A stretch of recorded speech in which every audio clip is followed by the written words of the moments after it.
Madam Prime Minister, welcome. It is my great honor to welcome you.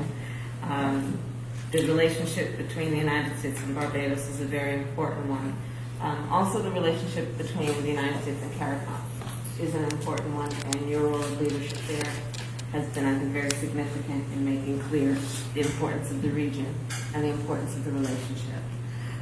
As you know, and I think about and talk about all the time, I truly believe that our world is interconnected and interdependent more so than ever before, as highlighted by the most recent events, including the pandemic, but also as highlighted by one of the greatest crises that we face as a globe, which is the climate crisis.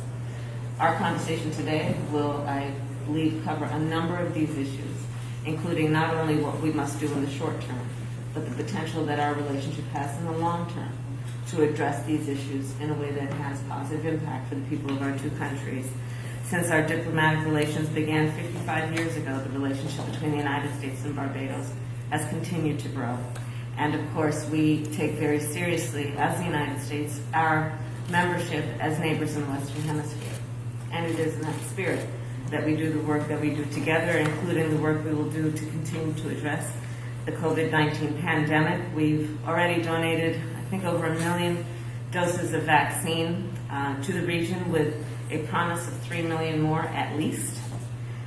The work that we are doing together is to strengthen the economy of the region. You and I briefly spoke about that before we walked in here, and that'll be the subject of our discussion this afternoon.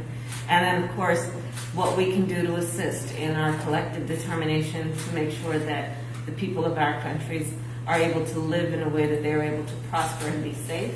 To that end, we have a long-standing relationship with Barbados as it relates to the safety of the region and the fighting of drug trafficking and transnational criminal organizations. Madam Prime Minister, I also applaud your commitment, and you've been an outspoken leader on the issue of human rights and LGBTQ rights. Your outspoken leadership in terms of combating climate change. And also what you have done to highlight that not all countries are equal on this issue, including an understanding of who are the greatest emitters and who are actually receiving the impact of it, being some of the lowest emitters. It is a fair point that you raise over and over again, and one that we will discuss this afternoon. And then finally, I will say again that the relationship between the United States and CARICOM is a very important one, which we intend as an administration, and I was just with President Biden, who of course expresses his welcome to you. It is an important relationship that we intend to strengthen. So welcome and thank you. Thank you. Thank you very much, Vice President Harris. I really want to say how happy I am with my delegation to be here to meet with you and your staff today. We too believe that we have a strong relationship between our two countries and between our region. And it's best captured, I often refer to it as a neighborhood. Yes. And we have a good neighborhood, and we are ever conscious that good neighbors must be neighborly.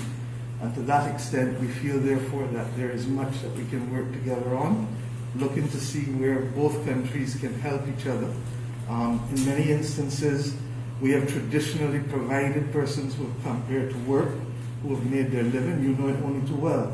And that has been the promise of the America for the rest of the American region for decades. By the same token, we face common threats together, and the world perhaps has never been more precariously placed in decades than it is now. And to the extent that we can cooperate and work together with respect to fighting the pandemic, for fighting the climate crisis, for fighting security threats, and for promoting prosperity as a basis for the engagement of all of us, then I believe that we can go forward. I'd like to thank, on behalf of not just Barbados, but the Caribbean community, the donations made by the government and people of the United States of America with respect to the vaccines. They were timely. We do, I'm hopeful, we will receive the others soon. This battle is real for us in the Caribbean, as I speak to you.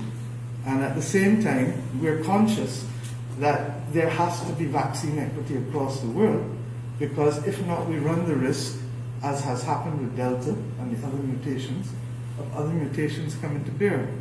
Similarly, we're also conscious that as we go to Glasgow, that there is a distinct risk, regrettably, that the world might not make the 1.5 degrees that we need to survive in the region.